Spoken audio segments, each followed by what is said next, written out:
Good afternoon, everyone. This is Diggs. It's another beautiful day out here in the Pacific Northwest. Today, we're going to be talking about all of the different units, all the different variations and compositions that you can use in the upcoming Golem Raid. Let's go ahead and dig in.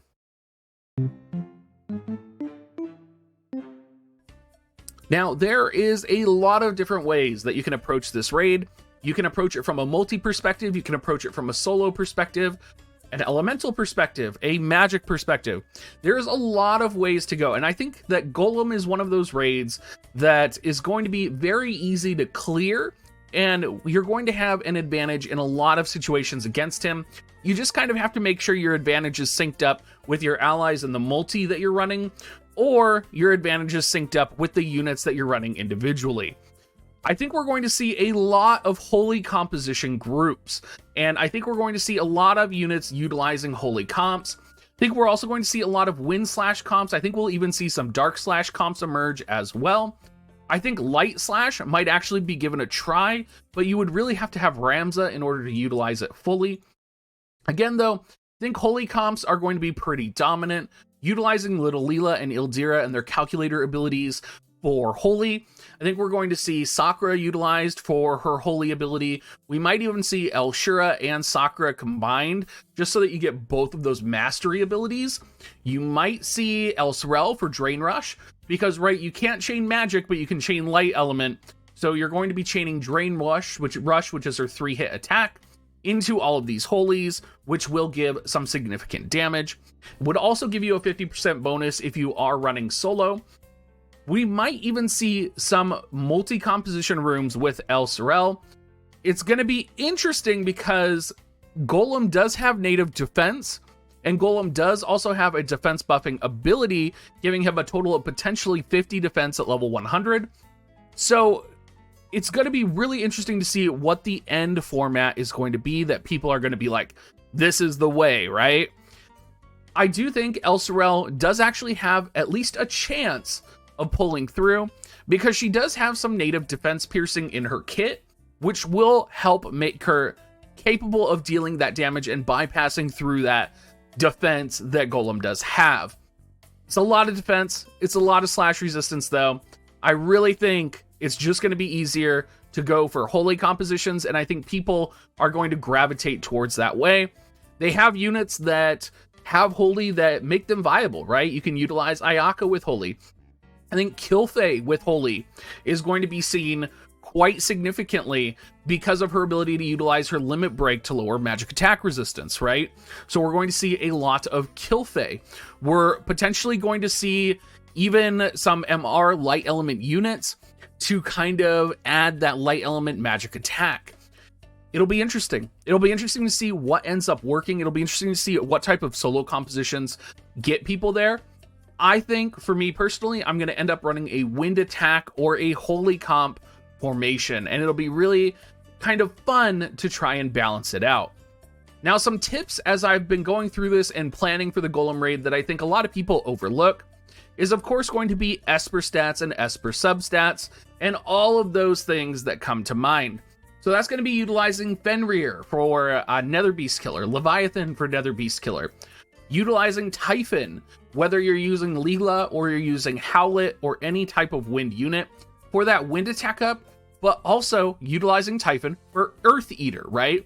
Because Typhon has access to both of those. Most people probably have Typhon spec for magic, but respecking him for that Earth Eater could give you a significant damage boost in any type of attack that you make on an Earth Element unit, which could give you some significant power draw here. There's a whole lot of small details like that that can make a huge difference. And I think there's a lot of things people overlook in that regard. Looking into some untraditional formats and untraditional comps, let's talk about Wind Slash, because this is actually something I'm really excited for. And I'm hoping that the community adopts it, because I think a lot of people have these units available. I think the primary crux of this formation is having a formation of Yerma, Howlet, and Old Doa. Now, the Dario on the end here, of course, could be replaced with any other wind attack unit. Personally, I think probably having a second Howlet would be best in this situation, or having a second Old Doa. But utilizing the limit break of these 3 primary units will give such a reduction in power level for Golem that I think you're going to quite easily clear Golem with a wind/slash comp. You have Yerma's Limit Break, which is going to lower resistances. You have Howlet's Limit Break, which is going to lower wind resistance. And you have Uldoa's Limit Break, which is going to lower defense. All three of these do stack and work together. Golem is susceptible to all of them, and kind of stacked together, it's going to give a huge modification of damage to all of these wind element slashing units. Now, the other thing, and the reason why I'm really leaning on Howlet for this, is Howlet also has abilities such as Aeroga Blade. He also has abilities like Arrow Blade, which give Earth Eater up on his attacks as well.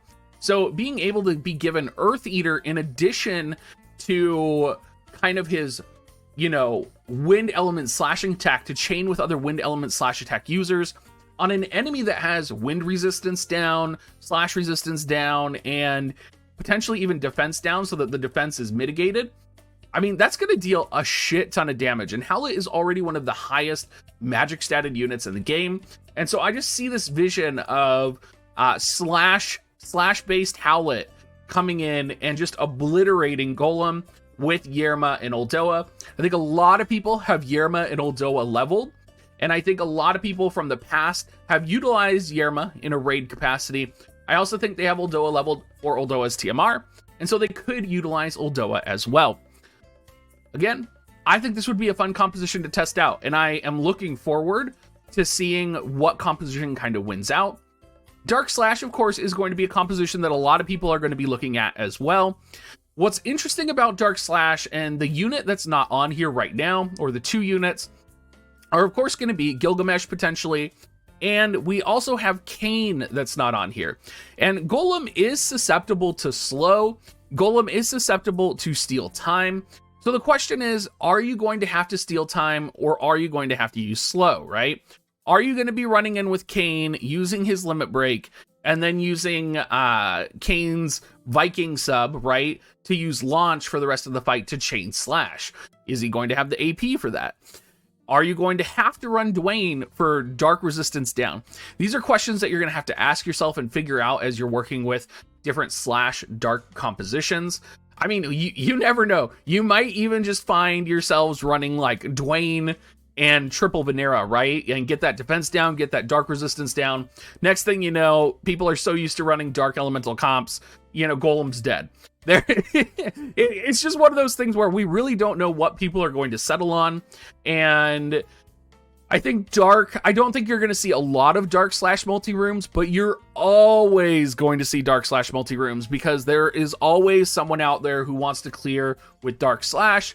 And it's kind of like back in the day, and even nowadays, you run into rooms that are constantly like Sid only, right? Sid only is still absolutely a prevalent thing. Definitely not in this raid. I mean, potentially in this raid, probably not. But like Sid only is kind of one of those things where like dark only is going to happen. Light slash comp, as I was saying, El Sorel could potentially make a light slash composition work. The problem, of course, comes with, if you run 4 El Sorels, you're not going to be able to reduce like the status or the ailments of Golem. You're not going to be able to reduce the defense. And there's kind of like, there's different positions in which you're like, gosh, like what, like how do you run a light slash comp, but also reduce ailments? You could run El Shura or Sakura, right? And then you're just chaining light because of course they're going to chain light attacks as well. And then you have to ask, is chaining light going to be enough to deal enough damage to kill a level 100 raid? Probably not. So I think people for light element are going to default to the holy composition, or they're going to default to something like quadruple Howlet and just let Howlet jamming thrust it to death. I'll be interested to see if we do actually see some Ildira only rooms, because I know that Ildira only rooms were really popular when we had the Behemoth raid, because Ildira had the capability of casting Holy and killing Behemoth, and people would chain that light element attack. So we might even see something along those lines as well. Now, I do have a wind attack composition in here as well, and this would be if you just wanted to chain wind. It's possible that chaining wind is going to be enough to clear the boss, It's one of those things that we're going to have to wait and see. Again, utilizing these 3 limit breaks from Howlet, from Uldoa, from Yerma, you might be in a situation where Chaining Wind is all you need to do to hit the damage cap, in which case putting little Leela into your formation where you're getting wind element attack plus 15 from her could be strong enough to kind of boost you over the top and to clear, hit that damage cap of 12,500 with Two-Headed Dragon, and potentially win. Again, it'll be interesting to see. Some wildcard units here, like we talked about: Gilgamesh, Kayn, Kilfey, and of course Helena. A lot of people are really passionate about Helena for her wind magic attack, and I think that's actually a mistake. I don't think Helena is going to be very vital in this raid. Of course, Helena's wind magic attack is going to be Imperil, right? And while Imperil is really good and really powerful, if you are running with a Howlet, Howlet's basically ability, right? Where are we? Not Ruin. I wonder if I even have it unlocked here. I wonder if I have it unlocked. Is it Green Mage sub here? I do not have it unlocked. But Howlet's limit break is going to be significantly more powerful than Helena's Imperil. And it's just going to be one of those situations where, you know, Helena's not going to move fast enough. She's potentially not going to hit the damage cap. So I really don't see the point of bringing Helena. Here's Imperil right here. Because at the end of the day, right, Howlet's going to do a better job. He's going to deal more damage. And it might even be better just to bring another UR unit that's wind element based to deal more damage. I mean, even potentially bringing Lucia could do more damage than a Helena trying to chain wind element with Imperil, right? So I would say stay away from Helena. I don't think she's going to do you any good, whether you're in solo comps or whether you are joining multis. But I did put her on here because we are probably going to see a lot of her in the raid. Don't expect to join raid groups with your Helena and run with them in multis. I think that's a bad idea. I think you have other units that you could probably utilize better. Other than that, I'm interested to see what compositions you guys come up with. I will try to get to level 100 on the first day and upload as many different compositions or clear compositions as I can for you guys. Again, I'm not going to be able to satisfy everybody with what I upload because, of course, with raids, everybody is in a different place. Everybody has different units. Everybody has different compositions. So try to take what I've kind of talked about here and try to build your own composition, build your own raid unit, and make it work for you. Thank you so much, guys. And as always, if you do want to support me, make sure you use my affiliate link, dig.gs/coins, or you can go to dig.gs/offer as well. And have a great rest of your day.